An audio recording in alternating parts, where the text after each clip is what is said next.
सच्चिदनंदन बर्हापीडाभिरामं मृगमदतिलकं कुण्डलाक्रान्तगण्डं कञ्जाक्षं कम्बुकण्ठं स्मितशुभगमुखं श्वाधरे न्यस्तवेणु श्यामं सन्तं त्रिभङ्गं रविकरवशनं भूषितं वैजयन्त्या वन्दे वृन्दावनस्थं युवतिशतव्रतं ब्रह्मगोपालवेशं। हा कृष्णकरुणा सिन्धु दीनबन्धु जगत्पते गोपेशु गोपिकान्त श्रीराधाकान्त नमस्तुते। तप्तकाञ्चन गौराङ्गी श्रीराधिवृन्दावनेश्वरी वृषभानुसुते देवी तं नमामि हरिप्रिये।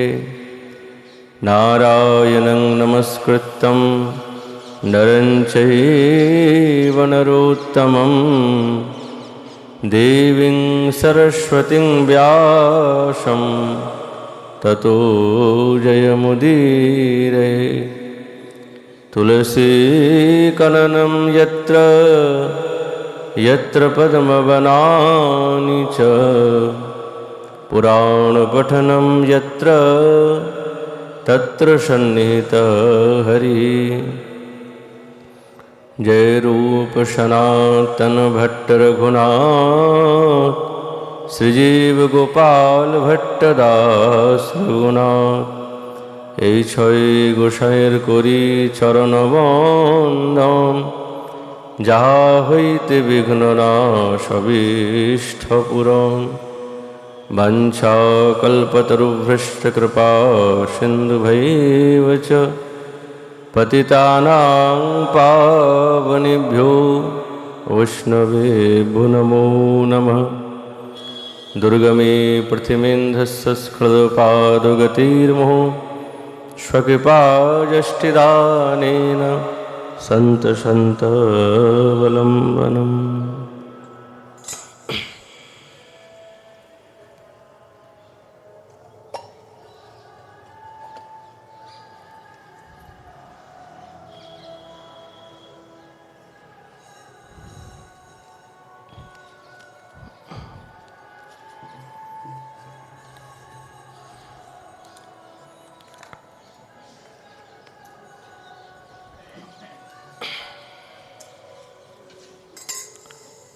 ओम नमो भगवते वासुदेवाय। श्री श्रीमद्भागवत महापुराणम् अथ श्री वेणुगीतं कुसुमित वनराज सुष्मभृंग द्विजकुलघुष्टशरद सरिद्महीध्रम् मधुपतिरवगाय चारयन् गा सह पशुपालबलश्चुकोजवेणु। कलियुग पावन अवतार नरिया बिहारी लाल श्री कृष्ण चैतन्य महाप्रभु तार अपार कारुण्ये সেই দিব্য বেণুগীতে আমাদের আচার্যচরণ যেই প্রকার ব্যক্ত করছেন, সুখদেব মহারাজ গোবিন্দের সেই বেণুনাদের প্রসঙ্গে বর্ণনা করলেন যে যার মোহনবিদ্যার দ্বারায় সাক্ষাৎ শ্যামসুন্দর বশীভূত হয়ে তার যে কার্যকলাপ, তার যে উক্তি, এই উক্তি এবং কার্যকলাপটি হচ্ছে মনের মধ্যে বৃন্দাবনেশ্বরীর সঙ্গ লাভ করার বিশেষ উদ্দীপনা। একেই তো বৃন্দাবনের দিব্য শোভা। শ্যামসুন্দর নির্জনে বসে সেই অপরূপ শোভা হৃদয়ের মধ্যে জেগেছে। তাই জন্য তিনি আজ এই দিব্য বংশী শব্দের আলাপ প্রসঙ্গে উপস্থিত হয়েছেন। আমাদের আচার্যচরণ বলছেন, যখন শ্যামসুন্দর নির্জনে একাকী বসে আছেন, এমন সময়ে বৃন্দাবনেশ্বরীর অন্তরঙ্গা সখী একটি প্রেম পত্র নিয়ে উপস্থিত হয়েছেন। আর সেই পত্র যখনই তিনি ব্যক্ত করতে যাবেন, সেই পত্রটা যখন তিনি দেখাতে যাবেন, তার পূর্বে ওনাদের হৃদয়ের যে বাসনা বা বক্তব্য, সেটা শ্যামসুন্দরের কাছে ব্যক্ত করছেন। আর পত্রটা দিয়েছেন, কিন্তু এই পত্রটা স্বীকারযোগ্য হয়েছে কি হবে না, এটা কিন্তু সেই অন্তরঙ্গা সখীগণ জানেন না, কিন্তু দিয়েছেন। যখনই দিয়েছেন এবং রায়ের কথা যখন বক্তব্য রাখলেন, তখন গোপাল বলছেন, দেখো,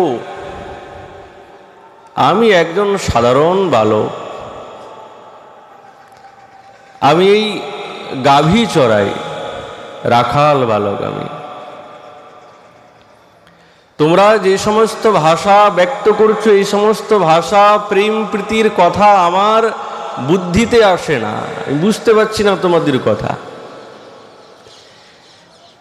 নিজের আনন্দ লাগে, তাই জন্য এই সমস্ত ধেনুগণকে আমি চড়াই, এর বেশি আমি কিছু জানি না। কিন্তু তোমরা যে সমস্ত মিষ্টি মিষ্টি কথা বলছো, এতটুকু বুঝতে পেরেছি এই সমস্ত কথা আমার কোনো কাজের না। যেন মনে হচ্ছে তাদের কথা শুনেও সে কথাকে গ্রাহ্য করলেন না, অবহেলনা, শুনেও না শোনার মতন ভান। তো এই যে ভাবনা,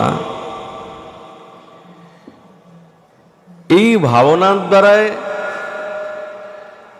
গোবিন্দের মনের প্রতি একটি ভাব জেগেছে। কেন, তার সঙ্গে যে সমস্ত ঘটনাগুলি ঘটেছে তিনি বলছেন, সেই সখীকেই বললেন, রাইক রাগ কহলি বহু মই, কৈছন ওইছন সাহস হই। তোমরা সকলেই দেখতে তো কুলবালা, আর তোমরা সে সমস্ত কুলবালার কথা বলার জন্য আমার কাছে এসেছো। পরনারী গ্রহণ দহন সমতাপ, ধর্ম মরম জ্ঞানী কো কুরু পাপ। যে ধর্মকর্ম জানি সে এত বড় পাপ করতে যাবে কেন? ঠিক আছে, আমি গরু চড়াই, আমি রাখাল, আমারও তো জ্ঞান নাই, কিন্তু এতটুকু জ্ঞান আছে, তোমরা যেই বিষয়ের বিজ্ঞাপন নিয়ে এসেছো, এই বিজ্ঞাপন আমার কোনো কার্যকলাপে লাগবে না, এবং এটি মহাপাপ। অনেক কথা, অনেক জ্ঞান দিলেন। অন্তরঙ্গা সখীগণ তারা তো মনের এই ভাব নিয়ে এসেছেন, দেখি পত্রটা স্বীকারযোগ্য হয় কিনা। কিন্তু দেখলেন, একে তো অবহেলনা, দ্বিতীয়ত নানা রকমের শিক্ষা দিয়ে দিলেন। মনে খুব উদ্বেগ, কষ্ট হলো। কেন কারো কাছে গেলে কোনো প্রস্তুতি নিয়ে কিছু বলার জন্য সেই কথা না শুনে খুব আবেগ উদ্বেগ নিয়ে গেছেন।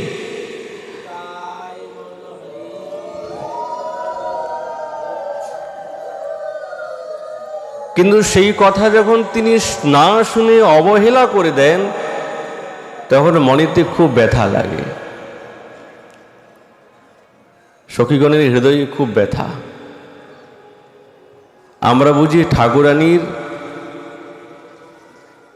কার্যকে করতে সমর্থা না, ব্যথা লেগেছে, ফিরে এসেছেন। শুনি সখী কানুক বচন অনুবন্ধ, কহ রাধা মোহন লাগল ধন্ধ। এই কানুর এই সমস্ত বৃত্তান্ত শুনে মনটা বড় বিচলিত হয়ে গেল। কিন্তু রায়ের কথা শুনেছে তো, এখন আর থাকতে পারছে না। তখন তো বলে ফেলেছে, এই সমস্ত পাপ, এই পাপ কার্যেতে আমি লিপ্ত হতে চাই না।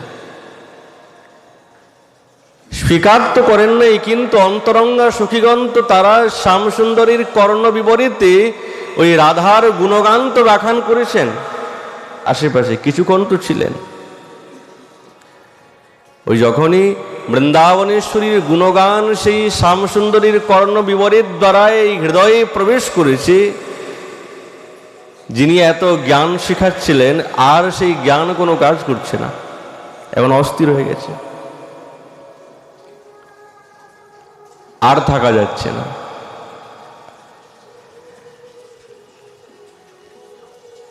সখীগণ বৃন্দাবনেশ্বরীকে বলছেন, ঠাকুরানী রায়, তোমার সমস্ত বিজ্ঞাপন নিয়ে গিয়েছিলাম আমি, কিন্তু কি করব, যার কাছে গিয়েছিলাম, যাকে তুমি এত ভালোবেসেছো না দেখি, কিন্তু সে তো স্বীকার করল না। সহজে নৌনিক পুতলি গৌরী, যারল বিরহ অনলি গৌরী। বরণ কাঞ্চন এ দশা দশবান, শ্যামরী সৌরী তোমারই নাম। শ্যামসুন্দরীর সমস্ত বৃত্তান্ত যখন বলেছেন, কি করবেন, বিরহে আছেন, অপেক্ষা করে আছেন, এক না একদিন তো স্বীকার্য হবেই। কিন্তু এইদিকে শ্যামসুন্দরীর দশাটা কোথায়? একদিন তো সখীর সঙ্গে সাক্ষাৎকার হয় না, প্রায়শ হতেই থাকে, যাতে রাধা গোবিন্দের দিব্য মিলন হয়, এই জন্য তারা সবসময় প্রচেষ্টা করে, এটাই তাদের কাজ, আর কিছু চান না। আজ বৃন্দাবনেশ্বরীর যশোগানে যদি শ্যামসুন্দরীর মনটা গলে যায়, কেন কারো প্রতি যদি মনটা আকৃষ্ট করাতে হয়, তাহলে তার যশোগুণ গান করতে হবে, তার ভালো বলতে হবে, উনি এমন করেছে, এমন তার গুণ, এমন তার লীলা, এমন উনি দেখতে। যাকে শোনাবো সঙ্গে সঙ্গে তার মনটা ধীরে ধীরে জাগবে, ও তিনি এত সুন্দর দেখতে, তিনি এমন, তার গুণ এই।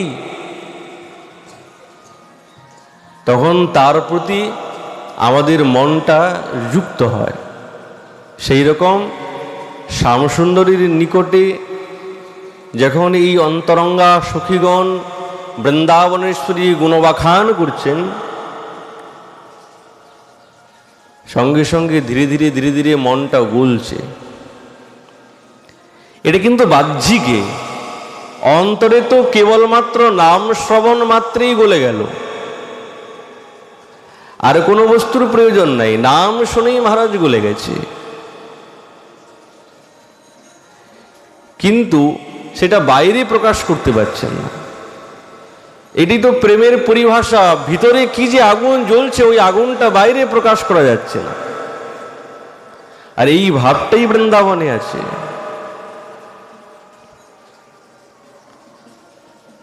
কেমন মাধুরী।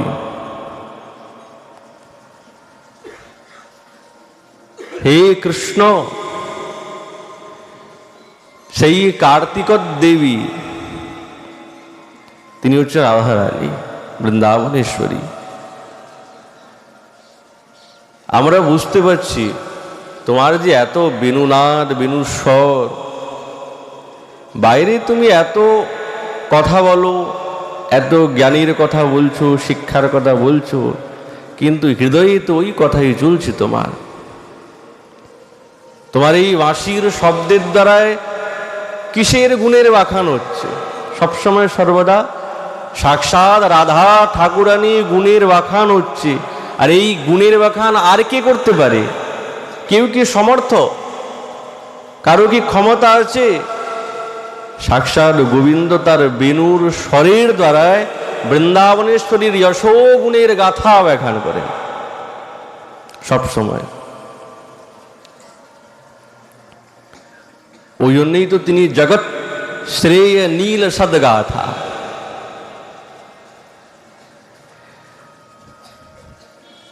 তার যশেতে সবসময় তিনি রয়েছেন। উৎফুল্লম কিল কুর্বতী কুলবলম দেবেন্দ্র পত্নী স্ফুতো কুন্দম নিক্ষিপতি বিরিঞ্চি গৃহিণী রোমৌষধি হর্ষণী কারণোস্তংসম সুধাং সুরত্ন সকলং বিদ্রাব্যং ব্রুভাঙ্কি লক্ষ্মীমপ্युद्धुना চকার চকিতাম রাধে यश কৌমুদী। বৃন্দাবনেশ্বরীর যশ কৌমুদী এত বিশেষ কেন? সাক্ষাৎ পৌর্ণমাসী দেবী বলছেন, রায়কে রায়, তোমার এই যশের যে দিব্য কৌমুদীর কি আশ্চর্য, কি তার প্রভাব! তুমি সখী পাঠালে, পাঠানোর দরকার নেই, তার আগেই বৃন্দাবনেশ্বরীর যশোগাথা ছড়িয়ে গেছে, ছড়িয়ে গেছে।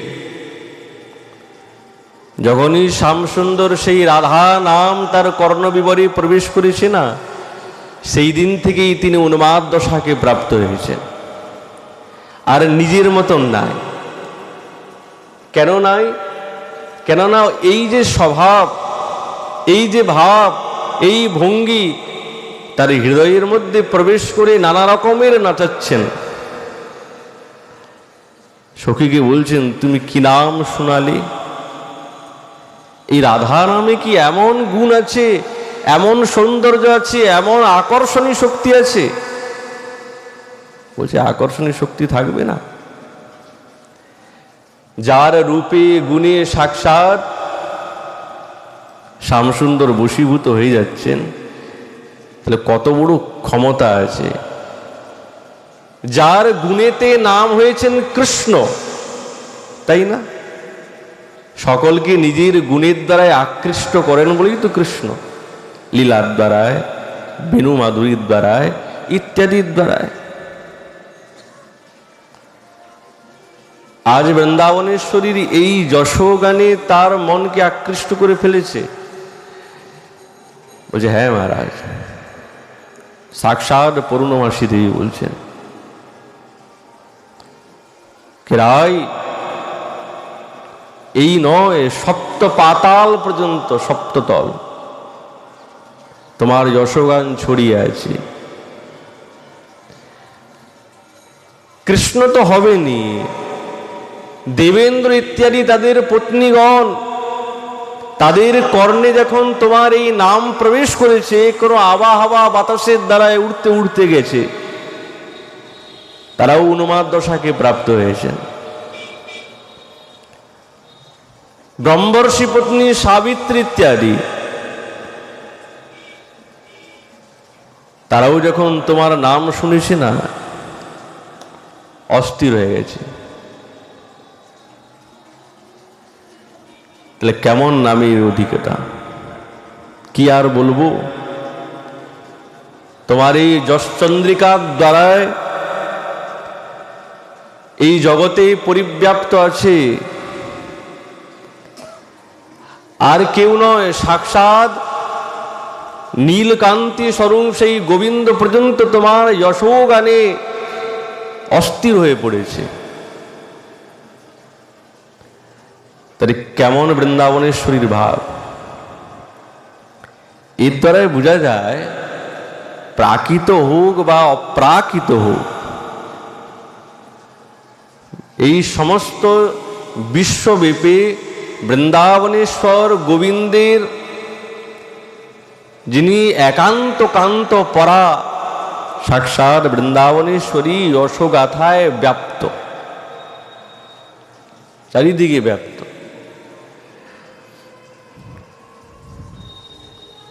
গোবিন্দ তাই জন্য তো সেই যশোগানে বাঁশি বাজান। আর দেখুন এই নামের কত মহিমা। শ্রীমদ্ ভাগবতামৃতে সুখদেব পর্যন্ত নিজেকে সংযত করে সেই নামটা উচ্চারণ করার সাহস পাচ্ছেন না। হৃদয়ে হৃদয়ে কা সা এসা এরকম বলছেন, হৃদয়ে চলছে। কেননা প্রেমানন্দে মূর্ছিত হয়ে যাবেন। এই মূর্ছা কবে যে ভাঙবে কিন্তু তিনিও জানেন না, তিনি নিজেও জানেন না। সাক্ষাৎ মহাপ্রভু রামানন্দ রায়কে জিজ্ঞাসা করছেন, বলো তো কীর্তি মধ্যে কোন কীর্তনটা যথার্থ শ্রেষ্ঠ? রামানন্দ রায় বলছেন, প্রভু কৃষ্ণ প্রেম ভক্ত বলি যার হয় খ্যাতি, এটি হচ্ছেন যথার্থ। বৃন্দাবনেশ্বরীর যশোগাথার থেকে কি কোনো বড় যশোগাথা হতে পারে? নাই। গোবিন্দেরও না, গোবিন্দেরও যশোগাথা অত শ্রেষ্ঠ না। যতটা বৃন্দাবনেশ্বরীর যশোগাথা সকলের উন্মাদক, সর্বাকর্ষক, মূল বস্তুকে আকৃষ্ট করে নিচ্ছেন যার যশোগাথা, তার থেকে তো বড় কিছুই হতে পারে না। সাক্ষাৎ গোবিন্দ তো বললেন পূর্ণানন্দময় আমি চিন্ময় পূর্ণতত্ত্ব, কবি রাজস্বীপাদ বলছেন উক্তিতে।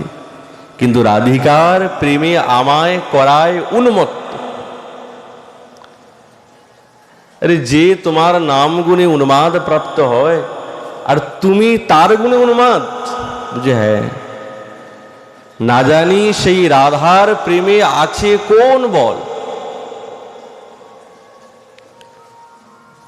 আমাদের আচার্যগণ পূর্বেই বলেছেন এই প্রেমের সম্বন্ধটা হচ্ছে অন্তর সম্বন্ধ, বাহ্যে প্রকাশ না, খুব গাঢ় সম্বন্ধ। ওই জন্য বলছেন না জানি রাধার প্রেমে আছে কোন বল, যে বলে আমায় করে সর্বদা বিহ্বল। আমাকে বিহ্বল করছে, অস্থির হয়ে যাচ্ছি, থাকতে পারছি না।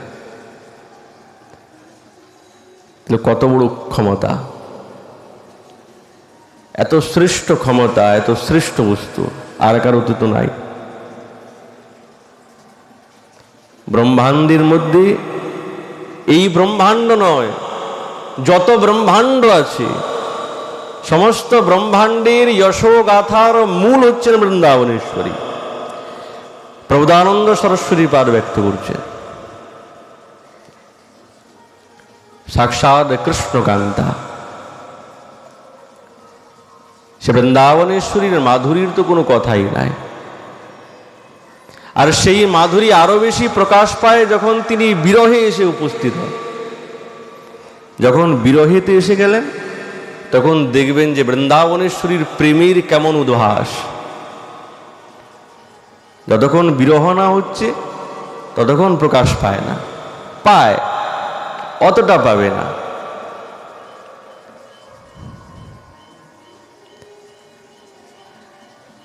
যখন রাসোৎসবে গোবিন্দ রাসমণ্ডল থেকে অন্তর্হিত যখন হয়ে গেলেন, অনেক কৃষ্ণপ্রিয়াগণ ছিলেন, কোটি কোটি, কিন্তু তবু তিনি একজন ব্রজসুন্দরীকে নিয়ে অন্তর্হিত হলেন। শ্রীমদ্ ভাগবতে আছে। কেউ অনুমান করে পাচ্ছেন না, অনুসন্ধান করে পাচ্ছেন না যে সে কে। কেউ কি পেয়েছেন? পাচ্ছেন না। অন্বেষণ করতে করতে করতে করতে দেখছেন মসৃণা বালুকা, তো একেবারে নরম নরম বালুকা, যেন মনে হচ্ছে কেউ মখমলির সুন্দর গদ্দা বিছিয়ে দিয়েছে। এ সমস্ত বৃন্দাদেবীরই কৃপা। কেন? তিনি এই লীলাভূমি প্রকাশ করেছেন, গোবিন্দ বিহার করবেন বলেন। তো গোবিন্দের চরণ চিহ্নের পাশে পাশে আরেকটি চরণ চিহ্ন আছে। তো যারা শহীদ এবং বিপক্ষ যারা আছেন তারা সকলেই দেখলেন। তারা দেখলেন কি তাই তো, এই যে কৃষ্ণের চরণ চিহ্নের পাশে পাশে যে আরেকটি চরণ চিহ্ন আছে, এই চরণ চিহ্ন কিন্তু আর কারো না। যেহেতু তারা প্রিয় নরম সখীগণ, বৃন্দাবনেশ্বরীর সমস্ত ভাব ভঙ্গি এবং চিহ্ন তারা অবগত। যারা শহীদ পক্ষে আছেন, বিপক্ষে যারা আছেন তারা জানেন না, কিন্তু যারা শহীদ পক্ষে থেকেও যারা বৃন্দাবনেশ্বরীর অন্তরঙ্গা, তারা ওই চরণ চিহ্ন দেখে চিনতে পেরে গেছেন। এই যে পাশে পাশে চরণ চিহ্ন আছে না, এসেই আমাদের রাধা ঠাকুরানী রায়, যে সকলের দুঃখহর্তা। কিন্তু জানো কি এমন তপস্যা করেছে, সাধনা করেছে, যে সাক্ষাৎ আমাদের প্রিয় নাগর শ্যামসুন্দরকে নিজের বশে করে নিয়েছে। ওই জন্য শ্রীমদ্ ভাগবতে বলছেন, অনয়ারাধিত নূনম ভগবান হরিশ্বর যন্নো বিহায় গোবিন্দ প্রীতো ইয়ামনয়দ্রহ। সুখদেব মহারাজ বলছেন। আর এর দ্বারাই আমাদের আচার্যগণ কত ব্যাখ্যা করেছেন, অনয়ার আরাধিত নূনম। কি এমন তপস্যা করেছে, কি এমন সাধনা করেছে। এই সাধনার প্রভাবে সাক্ষাৎ গোবিন্দ, যিনি সাক্ষাৎ মদনের মনকেও মোহিত করে দিয়েছেন, এই জগতে এহেন কেউ নেই যার মন মুগ্ধ হয় নাই, তাকে পর্যন্ত নিজের বশে করে নিয়েছেন। তবেই তো নাম হয়েছে রাধা। নামের সঙ্গে মাহাত্ম্য আছে, নামের সঙ্গে অর্থযুক্ত আছে, নামের সঙ্গে তাৎপর্য যুক্ত আছে। এই তিনটি বস্তু যুক্ত থাকে।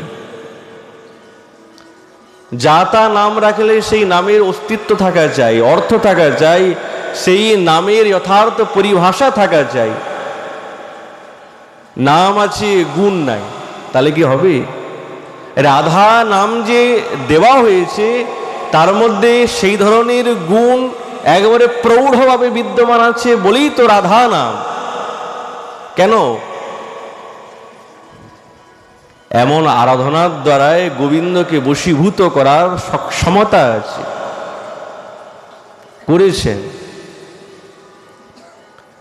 সমস্ত গোপীগণ বলছেন, আর কেউ নয়, ওনার সঙ্গে থাকেন যারা যারা কৃষ্ণকে দর্শন করেছেন, গোবিন্দের সঙ্গে নানা বিলাসে সহযোগী আছেন, তারাই বলছেন অনয়ারাধিত নূনম। আমাদের আচার্যগণ বলছেন তা তো আছে, আরেকটাও গুণ আছে তার, গন্ধোরমাদিত মাধব। নিজের অঙ্গগন্ধের দ্বারায় গোবিন্দকে মদমত্ত করেন। যেরকম ভ্রমর মদমত্ত হয়ে যায়, দেখবেন ভ্রমরের ক্ষমতা আছে, 4 কোষ দূর থেকে বুঝতে পেরে যায় ওই সরোবরে পদ্ম ফুল ফুটেছে। 4 কোষ মনে করুন 12 কিলোমিটার। ভ্রমর জানতে পেরে যায় ওই সরোবরে পদ্ম ফুল ফুটেছে, উড়তে উড়তে আসে। ওই পদ্ম ফুল তার গন্ধের দ্বারায় এমন মাদনা শক্তি আছে যে ভ্রমণকে আকৃষ্ট করে নিচ্ছে। সে যখন এসে কেমন মধুপানে মত্ত হয়ে যায়। আমাদের আচার্যগণ বলছেন সাক্ষাৎ বৃন্দাবনেশ্বরী গন্ধোর মাদিতব মাধব, নিজের অঙ্গগন্ধের দ্বারায় শ্যামসুন্দরকে মদমত্ত করে দিয়েছে। আচ্ছা, বলছে হ্যাঁ। আচ্ছা, এই অঙ্গগন্ধ কি কোনো কৃত্রিম?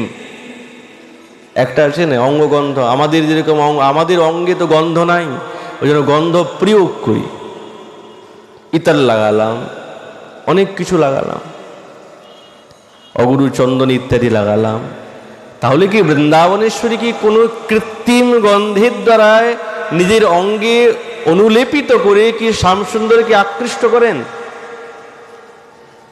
শ্রীজীব চরণ বলছে না না, স্বতএবহি। ওই জন্য বলছেন অঙ্গগন্ধ, উনার অঙ্গেতে গন্ধ স্বাভাবিকই, কোনো প্রাকৃতিক কাজ না। উনার অঙ্গ সর্ব সৌন্দর্যের খনি। উনি যে গয়নাগাঠি পরেছেন, এত শৃঙ্গার করেছেন, শৃঙ্গার যদি না করেন তাহলে কি বৃন্দাবনেশ্বরী দেখতে কি বিশ্রী? দেখতে ভালো না? বলছে না না, তিনি কিছু যদি অঙ্গে নাও পরেন, গয়নাগাঠি শৃঙ্গার যদি নাও করেন, তিনি যা যেমন তেমনই তিনি সুন্দর, সুন্দরী, কোনো ত্রুটি নাই, কোনো বিন্দুমাত্র ত্রুটি নাই কোথাও শৃঙ্গারে। আর শৃঙ্গার তো করেছেন, যে সমস্ত অলঙ্কার আভূষণ আছে না, তারা না বহু জন্ম জন্মান্তরের কল্পকল্পান্তরে তপস্যা করেছে। একটা এই এক ব্রহ্মাণ্ডে নয়, কত ব্রহ্মাণ্ডে তপস্যা করেছেন, জন্ম নিয়েছে। আর তাদের মনের মধ্যে একটাই আকাঙ্ক্ষা, ঠাকুরানী তোমার সেবাতে যাতে লাগতে পারি। এই সমস্তই তারাই হয়েছেন। কেউ নূপুর হয়েছেন, কেউ কুণ্ডল হয়েছেন, এক একটি পুষ্প পর্যন্ত তারা তপস্বিনী, কেউ সাধারণ না। যেতে এসে বৃন্দাবনেশ্বরীর সেবাতে যোগদান দিতে পারবে, অত কি সহজ? সকলে তপস্যা করে এসেছেন। তাদের ওই তপস্যা, তাদের কথা, তাদেরকে কথা দিয়েছেন বৃন্দাবনেশ্বরী যে তোমরা তপস্যা করে আমাকে সন্তুষ্ট করেছো, তোমাদেরকে আমি স্বীকার করব। সেই জন্য তাদেরকে স্বীকার করেছেন। চরণে নূপুর পরেছেন, কুণ্ডল পরেছেন, কত শৃঙ্গার করেছেন।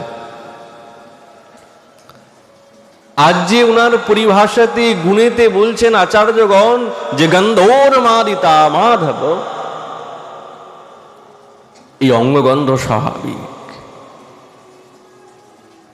উনার অঙ্গের থেকে একটি এমন সুগন্ধ, একটা অপ্রাকৃত গন্ধ চারিদিকে বায়ুর দ্বারায় বাতাবরিত হচ্ছে, আটকানো যাচ্ছে না।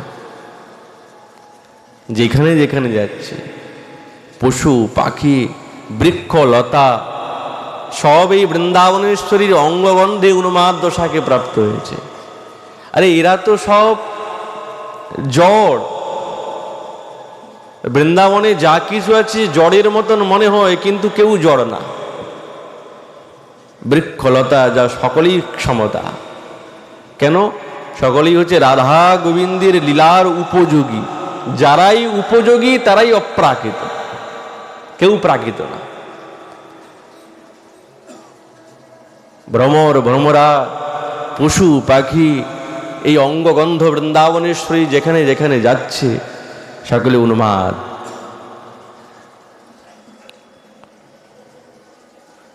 পুষ্প চয়ন করতে গিয়েছেন কোনো এক সময়। এখন এত অঙ্গের গন্ধ এত অঙ্গের গন্ধ চারিদিকে ছড়িয়ে যাচ্ছে। মনে মনে ভাবছি, আমার এই অঙ্গগন্ধের আকৃষ্ট হয়ে কি জানি সেই কানুনা এসে পড়ে, বিপদ হবে। সময় অতিবাহিত হচ্ছে।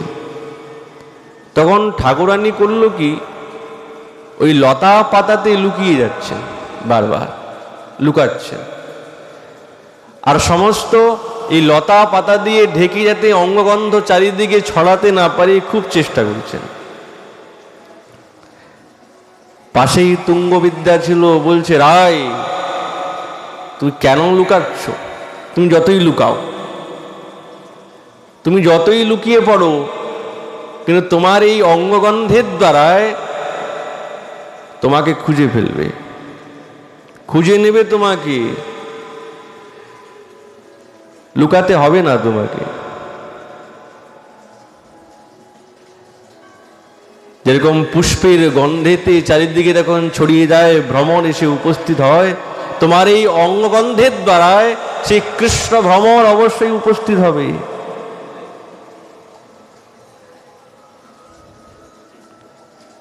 বাঁচার কোনো উপায় নাই।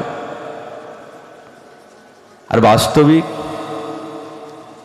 শ্যামসুন্দর যখন বায়ুটা যাচ্ছে, উনিও আশেপাশে কোথাও ছিলেন, গন্ধটা পেয়ে গেছে, আর পাওয়া মাত্রই অস্থির হয়ে গেছে, আর থাকা যাচ্ছে না। ওই গন্ধোদ মাদিতা মাধব, এই গন্ধের দ্বারাই উন্মাদকে প্রাপ্ত করিয়ে দিয়েছেন।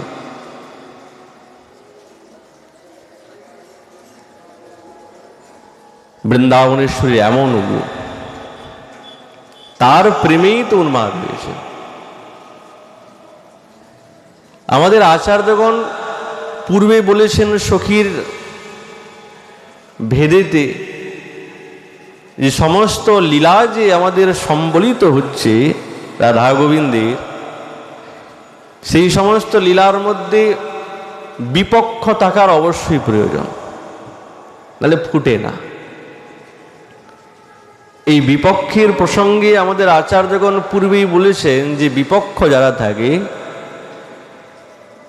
তাদের মধ্যে ছদ্ম থাকে, ঈর্ষা থাকে, চাপলা দিয়ে গুণ থাকে, যেগুলো এগুলো গুণের মধ্যে পড়ে না। কিন্তু আমাদের আচার্যগণ বলছেন লীলা প্রাচুর্যের জন্য এইগুলো গুণের মধ্যেই ধরতে হবে। এগুলো গুণ কি? ছল চাতুরি করা, ঈর্ষা করা, চপলতা করা, অসূয়া করা, মৎসর হওয়া, এগুলো কি কোনো গুণের মধ্যে পড়ে? এই তো বেগুনের মধ্যে পড়ে। কিন্তু আমাদের আচার্যগণ বলছেন না, এগুলো গুণের মধ্যেই ধরতে হবে। যেরকম বিপক্ষে যারা থাকেন তাদের গুণ কেমন আমাদের পূর্বে বলেছেন। আরেকটা তাদের হচ্ছেন কি চাপল, চাপলম,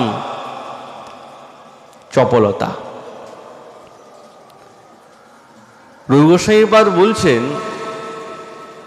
বিপক্ষে সখী থেকে তার চপলতা কেমন হয়ে প্রকাশ পাচ্ছে। কোনো এক সময়ে সংকেত কুঞ্জে বৃন্দাবনেশ্বরীকে স্থাপন করে রেখে দেখলেন বিশাখা, কৃষ্ণ তো এখনো আসে নাই, তাকে নিয়ে আসতে হবে, দেখি কোথায় আছেন। বৃন্দাবনেশ্বরী তো বিরহিনী,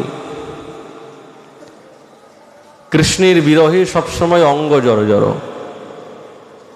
বিশাখা নিজের সখীর সঙ্গে অন্বেষণ করতে করতে বুঝতে পেরেছেন ও গোবর্ধনের গিরিকন্দরে আছে, চলো যাই।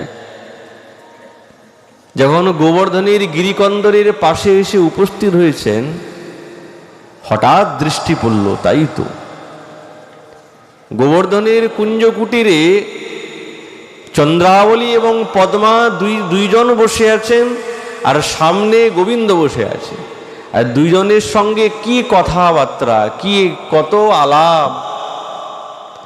বিশাখা দেখা মাত্রই আর গেল না, না আর যাওয়া যাবে না, দেখি কি বলে, শুনি কানটা পেতে। লুকিয়ে গেল, পাশেই ছোট কুঞ্জের মধ্যে লুকিয়ে গেল,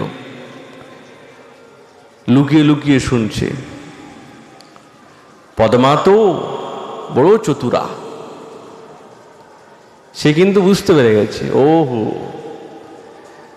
বিশাখা এসেছে, চপলতা দেখাচ্ছে।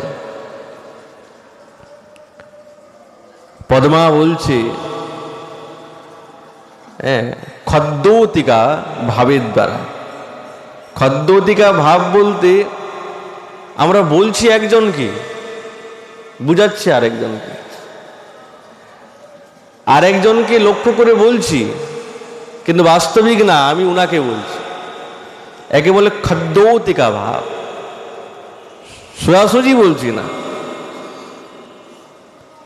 তো এই পদ্মা খদ্যোতিকা ভাবের দ্বারাই তাকেই সখী বানিয়েছে। ওহে খদ্যোতিকে, আজ পর্বতের উপরে কৃষ্ণবর্ণ মেঘ, দেখছো তো কি সুন্দর কৃষ্ণবর্ণ মেঘ। এই মেঘের মধ্যে চন্দ্রকান্তি বিদ্যুতি শোভা পাওয়ার যোগ্য আর কেউ যোগ্য না। তার মানে কি? আচ্ছা, কৃষ্ণকান্তি মেঘকে বোঝাচ্ছে, আর বিদ্যুৎ হচ্ছে চন্দ্রকান্তি, কিন্তু তার মনের ভাবটা হচ্ছে কি, চন্দ্রকান্তির অঙ্গকান্তি স্বরূপা হচ্ছেন চন্দ্রাবলী, আর মেঘকান্তি সাক্ষাৎ শ্যাম সুন্দর। আরেকটা ভাষার প্রয়োগ করেছেন যে এই নীল মেঘেতে চন্দ্রকান্তি বিদ্যুতি শোভা পায়, সেই যোগ্য অন্য কোনো বিদ্যুৎ শোভা পায় না। মানে বৃন্দাবনেশ্বরীকে একবারে অবহেলা করে দিচ্ছে, আমাদের চন্দ্রাবলী শোভা পাবে। ওই জন্য বলছে, আর তোমাকে দুঃখ করতে হবে না, যাও এখন ফিরে যাও, দুঃখ করতে হবে না। না তো বিশাখাকে সাক্ষাৎ সামনে এসে বলছে, অন্য একজনকে বলে বিশাখাকে বারবার যেন তাকেই ইঙ্গিত করছে, তুমি যাও, চলে যাও ফিরে, এখন কৃষ্ণ আমাদের সঙ্গে আছে, আমাদের চন্দ্রাবলী তার পাশে মানায়, আর কেউ মানায় না, যাও গিয়ে বলে দিও, দুঃখ করতে হবে না। এই যে এখানে ভাবটা প্রয়োগ হয়েছে, এই ভাবটা হচ্ছে কি, চাপলম, চপলতা। এটা কার মধ্যে বিদ্যমান আছেন? বিপক্ষ সখীর মধ্যে। আরেকটা কি ভাব আছে? অসূয়া। এটা অসূয়া ভাব আছে। অসূয়া ভাব হচ্ছে যেখানে মধ্যে ব্যাজস্তুতি হয়, এইদিকে স্তুতির মতন মনে হচ্ছে, কিন্তু বাস্তবিক স্তুতি না, তাকে নিন্দা করা হচ্ছে, এগুলো ব্যাজস্তুতি। অসূয়াতে ভান্ডির বনে কৃষ্ণ আছেন, এখন ওখানে চন্দ্রাবলীর সখী সব্যা খুব নৃত্য করছে, ওনাকে বলেছে ভালো নৃত্য করতে জানে, তুমি একটু নৃত্য করে দেখাও না, খুব সুন্দর নৃত্য করছে। কৃষ্ণের অনুরোধে চন্দ্রাবলীও প্রার্থনা করেছে। আর ওই পথ দিয়ে যাচ্ছেন রঙ্গদেবী, উনি দেখলেন, ওহো এখানে বসে আছো তুমি, আর এখানে এই সব্যা নৃত্য করছে চন্দ্রাবলীর সখী, ওরা দুটোকে দেখতে পারে না, পরস্পর পরস্পর, এরা ওনার দিকে দেখতে পারে না, ইনারা এনার দিকে দেখতে পারে না, খুব রাগ হয়, মাথা গরম হয়ে যায়। রঙ্গদেবী মনে মনে ভাবছে, আচ্ছা এখানে বসে বসে আর নাচ দেখছো তাই না? পথে আসছে, পদ্মার সঙ্গে দেখা, পদ্মাকে বলে, ও হে পদ্মা, তোমাদের সখী সব্যা যে তাণ্ডব নৃত্য করছে ওই ভান্ডির বনে, এখানে কেউ ব্যক্তি নেই যে এই ভুবনে মোহিত হবে না সেই নৃত্য দেখে, কিন্তু আমার মনে হলো যদি তোমার কাছে একটু শিক্ষা দীক্ষা লাভ করতো না, তাহলে নৃত্যটা আরো বেশি ভালো হতো। আসলে পদ্মার কাছেই নাচ গান শিখেছে। এখন রঙ্গদেবীও তো কিছু না কিছু বিষয়ে পারঙ্গত আছেন। তিনি যখন পদ্মাকে বলছে, পদ্মা তখন আর কিছু বলছে না, চুপচাপ আছে। হবে তাহলে মনে হয় ভালো নাচছে না, আর কিছু বলছে না, চুপচাপ আছে। তোমার কাছে যদি শিক্ষা লাভ করতো একটু ভালো করে, তাহলে আরো ভালো নাচ করত। কিন্তু এমন যা তাণ্ডব নৃত্য করছে, উদ্ভট। এইদিকে দেখুন সভ্যার নিন্দাও হচ্ছে, এইদিকে পদ্মার স্তুতিও হচ্ছে।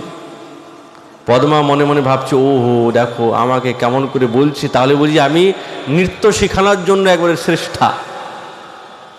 আর এইদিকে বলছেন তোমারই শিষ্যা, তোমার কাছে শিখেছে। তাহলে তোমার কাছে যখন শিখেছে ভালো জানে না, তাহলে তুমিও নাচতে জানো না। একে বলে অসূয়া। এই যে বিপক্ষ সখীদের ভাব, এই ভাব একটা বিশেষ। এই ভাবের দ্বারাই রাধা গোবিন্দের দিব্য লীলা প্রকাশ হয়। ওই জন্য গোবিন্দ কেবলমাত্র বৃন্দাবনেশ্বরীর সঙ্গে লীলা করছেন না, কেন তিনি তো মূলা প্রধানা। কিন্তু আমাদের সমস্ত এই সপক্ষ বিপক্ষ তটস্থ সখীর অবশ্য প্রয়োজন। ওই জন্য এই প্রাচুর্যের জন্য আমাদের আচার্যগণ এইরকমই ব্যাখ্যা দিচ্ছেন। তবেই তো আমরা বৃন্দাবনেশ্বরীকে সকলের থেকে উপরে এসে দাঁড় করাবো। তাই জন্য তো এই সমস্ত ব্যাপার। নাহলে তো তাকে দাঁড় করাতে পারবো না শ্রেষ্ঠ রূপে, শ্রেষ্ঠা রূপে, পরারূপে। যদি পরারূপে দাঁড় করাতে চাই, তাহলে ইনারাইয়ের অবশ্য প্রয়োজন। আজকে গোবিন্দ তার রূপ গুণ এবং মাধুরীতে মুগ্ধ হয়েছেন কেন? শ্রেষ্ঠা বলে, তবেই তো মুগ্ধ হয়েছেন। আর এই সমস্ত যাবতীয় লীলা সব কিন্তু আমাদের বৃন্দাবনে। এই আমরা পূর্ব থেকেই বলছি, কেন সবই পরকীয়া রস। ব্রজ বিনা ইহার অন্যত্র নাই বাস। কেবলমাত্র ব্রজেতেই আছে, অন্যত্র নাই, অন্যত্র নাই। আমাদের সেই ব্রজের মধ্যেই থেকে ব্রজের ভাব নিয়ে ব্রজের মহাত্মাগণের সঙ্গ পেয়ে এই দিব্য লীলাস স্ফূর্তি করতে হবে। আমাদের এই বৃন্দাবন ধাম একটা এমন স্থান, কেউ যদি আসে না, যেতে ইচ্ছা করে না। এই ভাব কিন্তু সকলের জাগে না। যাদের হৃদয় নিষ্কপট, যাদের হৃদয় নির্দ্বন্দ্ব, বলদেব বিদ্যাভূষণ পাদ বলছেন,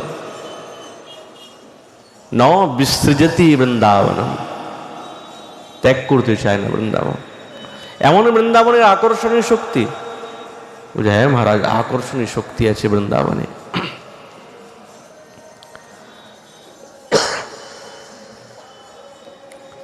নবদ্বীপে আমাদের সিদ্ধ চৈতন্য দাস বাবাজি মহারাজ ছিলেন। অনেক শিষ্য ছিল, বৃদ্ধ প্রায়। উনার একজন শিষ্য, উনি হচ্ছেন লোকনাথ প্রভুর বংশধর। পরবর্তী সময়ে এই বাবাজি বেশ ধারণ করেছিলেন।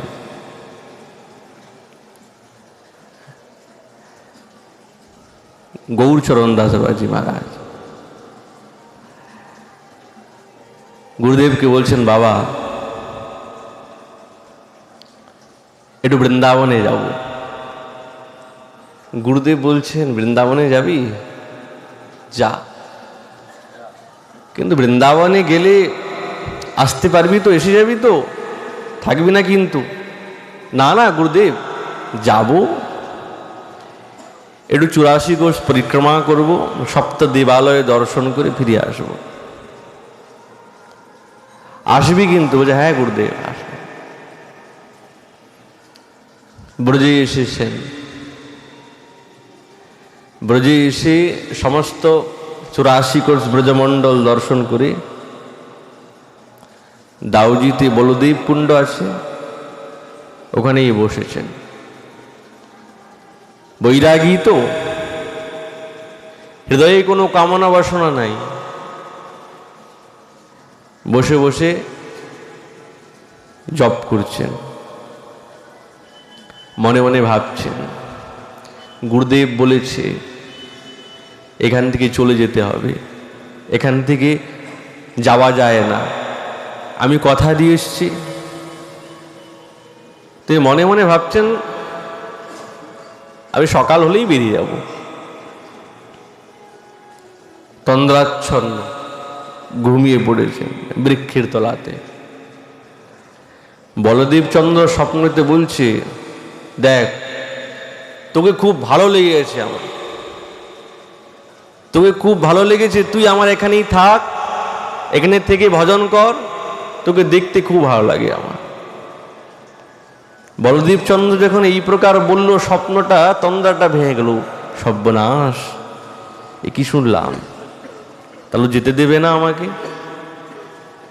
উনি করলেন কি, সঙ্গে সঙ্গে সব পটলা পটলি যা ছিল সব মারা কাঁধেতে ঝুলিয়ে, হাতের মধ্যে লাঠি নিয়ে, আমি আর সকালের প্রতীক্ষা করব না, এখনই পালাই আমি আগে। হাতে লাঠি নিয়ে মহারাজ পালাতে আরম্ভ করেছেন। খুব সজোরে সব বেগে দৌড়াচ্ছে, মনে মনে ভাবছে প্রাতকাল হওয়ার সঙ্গে সঙ্গে আমি এই ব্রজধামের সীমা পার করে যাব, আর কোথায় আমাকে ধরবে। খুব যাচ্ছে মহারাজ, মনে মনে ভাবছে প্রায় 2-3 ঘন্টা হয়ে গেছে, এবার বুঝি সীমা পার হয়ে গেছে, একটু বসি। সাধু বাবা বসে গেছেন, বসে যখন গেছেন ওর তন্দ্রা লেগে গেছে। সকাল হলো, সকাল হওয়ার সঙ্গে সঙ্গে দেখলো সর্বনাশ, যেখান থেকে তিনি দৌড়াতে আরম্ভ করেছেন ঘুরে ফিরে সেই বৃক্ষের চবুতরাতে এসে ঘুমিয়ে আছেন। তো সারা রাত আমি কি এই বলদেব কুণ্ডের পরিক্রমা লাগালাম? সাধু বাবা করেছে কি সারা রাত ওই কুণ্ড পরিক্রমা করেছে, আর মনে মনে ভাবছে বুঝি সীমা পার হয়ে গেলাম। খালি পরিক্রমা, ঘেমে নেই অস্থির, বুঝি আমি এই সীমা পার করে ফেললাম। সারা তাহলে কুণ্ডই পরিক্রমা করলাম, মনে বড় হতাশ, বুঝি আর আমাকে যেতে দেবে না, আজ যেতে দেবে না। বলদেব চন্দ্র বলছে আরে তোকে খুব ভালো লেগেছে, তুই এখানে থাক, যেতে হবে না, ভজন কর, ভিক্ষা কর, মাদুকুরি করে খাও। ওখানেই উনি ভিক্ষা করে ভোজন করতেন, নাম জপতেন রামকৃষ্ণ, এই নাম জপতেন। সেখানেই দেখুন তপস্যা এবং সাধনা করে দিব্য রাধা গোবিন্দের দিব্য স্মৃতি লাভ করেছেন। কেন করেছেন? যে হৃদয়টা খুবই সরল, ভগবানকে সরলতার দ্বারাই পাওয়া যায়, ভগবানের চিন্তন সরলতার দ্বারাই হয়। যদি হৃদয়ের মধ্যে কোনো অংশে যদি বিন্দুমাত্র কপটতা, বিন্দুমাত্র ছল চাতুর্য বিদ্যমান থাকে, তাহলে আমাদের এই যুগল দিব্য লীলা স্মৃতি থেকে আমরা বঞ্চিত রয়ে যাব। আমাদের আচার্যগণ বারবার বলছেন সরল হও, সাধুর সরলতাই, সহজতাই, প্রেম সহজ। এই সহজ প্রেমকে পেতে গেলে সরলের প্রয়োজন। যারা নিজের জীবনের দ্বারায়, আচরণের দ্বারায় আমাদেরকে শিখিয়ে যাচ্ছেন যে সাধকগণ এইরকম আচরণে অগ্রসর হতে হবে, অন্য কোনো উপায় নাই। অন্য কোনো উপায় চেষ্টা করলেও আমরা সেখানে সিদ্ধি লাভ করতে পারবো না। সেই রাধা গোবিন্দের অপ্রাকৃত যুগল বিলাস স্মরণে আনা কি সাধারণ কথা? অসাধারণ বস্তু, প্রেমময় বস্তু, রসময় বস্তু। তাকে আস্বাদন করতে গেলে নিজেকেও সেই রসের মধ্যে ডুবে যেতে হবে, না হলে হবে না, নাহলে সম্ভব নয় মহারাজ। এই জন্যই আমাদের আচার্যগণ বারবার বলছেন এই দিব্য রসশাস্ত্র। এই বলে আমাদের এক ভাগবতী কোথায় এখানে বিশ্রাম। মহাপুর কৃপায় আগামীকাল আবার এই বিষয়ে আলোচনা হবে। নিতাই গৌর হরি।